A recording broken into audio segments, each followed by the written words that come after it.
याकूब का खत 5वां बाब। कलाम मुकद्दस खोलिए, बड़ा प्यारा खत है। Very practical letter. आजमाइशों में ईमानदार को क्या करना चाहिए, याकूब लिखता है। ईमान के बारे लिखता है। जिंदा ईमान क्या है, मुर्दा ईमान क्या है, जुबान के इस्तेमाल के बारे में बातें लिखी हुई हैं।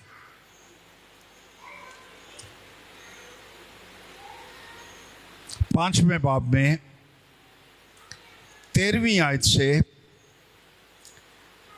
लिखा है। 5वां बाब 13वीं आयत। अगर तुम में कोई मुसीबत ज़्यादा हो तो क्या करे? लो, आज पहली बात हमें कलाम मुकद्दस में से ये मिल रही है। कोई मुसीबत ज़्यादा हो, दुआ करे। अगर खुश हो तो फिर क्या करे? हम्द के गीत गाए। अच्छा, तीसरी बात आज की, अगर तुम में कोई बीमार हो, ओ की करे? वो कलीसिया के बुजुर्गों को बुलाए और वो यानी बुजुर्ग खुदावंद के नाम से उस बीमार को तेल मल कर उसके लिए दुआ करें। आगे दुआ की वजाहत दी गई है। जो दुआ ईमान के साथ होगी उसके बायस बीमार बच जाएगा और खुदावंद उसे उठा खड़ा करेगा। अगर उसने गुनाह किए हों जिस वजह से वो बीमार हो गया है, इसका मतलब ये नहीं कि हर बीमारी गुनाह की वजह से है, नहीं। बाज़ औक़ात गुनाहों की वजह से भी लोग बीमार हो जाते हैं। तो क्या होगा? वो बीमारी से बच भी जाएगा और खुदावंद उसे उठा खड़ा करेगा, बहाल कर देगा। अगर उसने गुनाह किए हों, उनकी भी माफी हो जाएगी। ये दुआ दे काम जे। फिर लिखा है, बस तुम आपस में एक दूसरे से अपने अपने गुनाहों का इकरार करो। अपने अपने गुनाहों का इकरार करो। एक दूसरे के लिए दुआ करो। एक दूसरे पर हाथ रखो, दुआ करो। तो क्या होगा? शिफा पाओ। रास्तबाज की दुआ के असर से बहुत कुछ हो सकता है। हालेलुया। एक मिसाल रसूल देता है।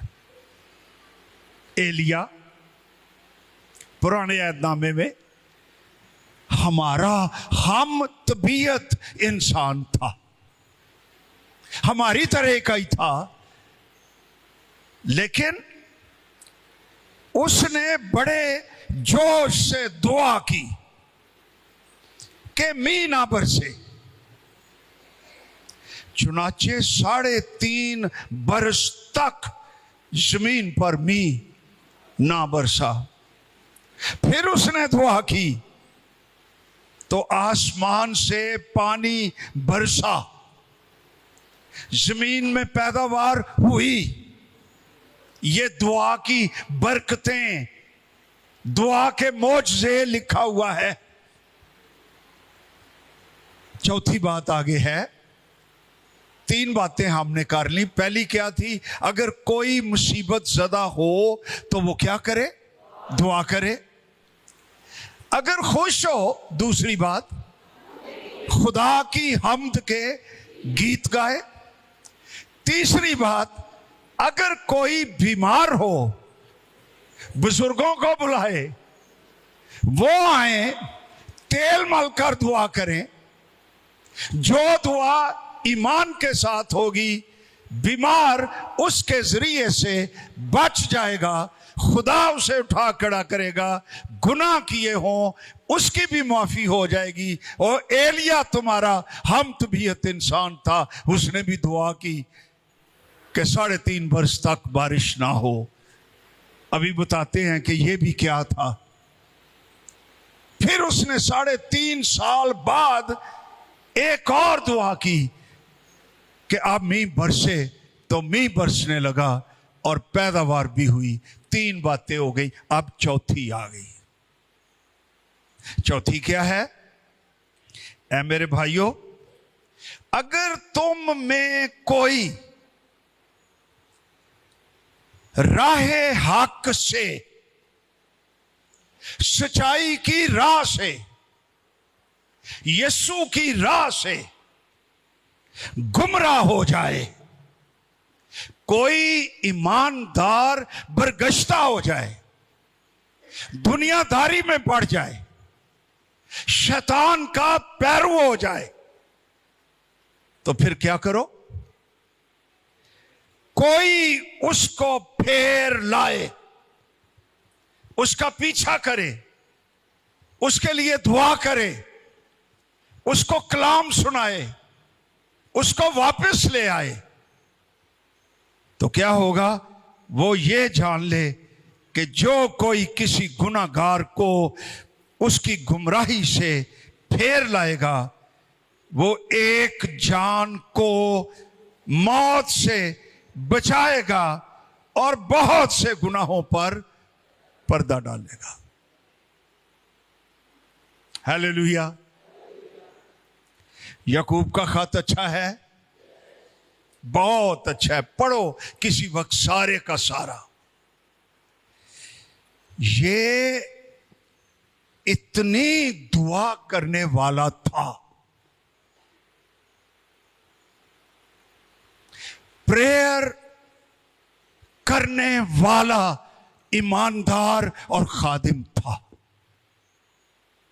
हिस्ट्री बताती है इसके घुटने खुदा के सामने झुककर दुआएं करते रहने से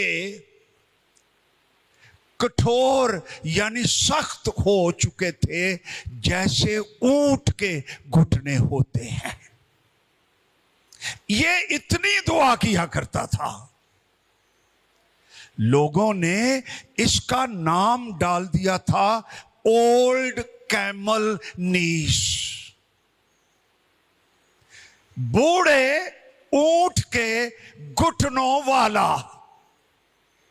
एदा ना ही पह गया सजी, इतनी दुआ करने वाला रसूल। फिर इसका एक और नाम था, प्रैक्टिकल लाइफ भी कमाल की थी।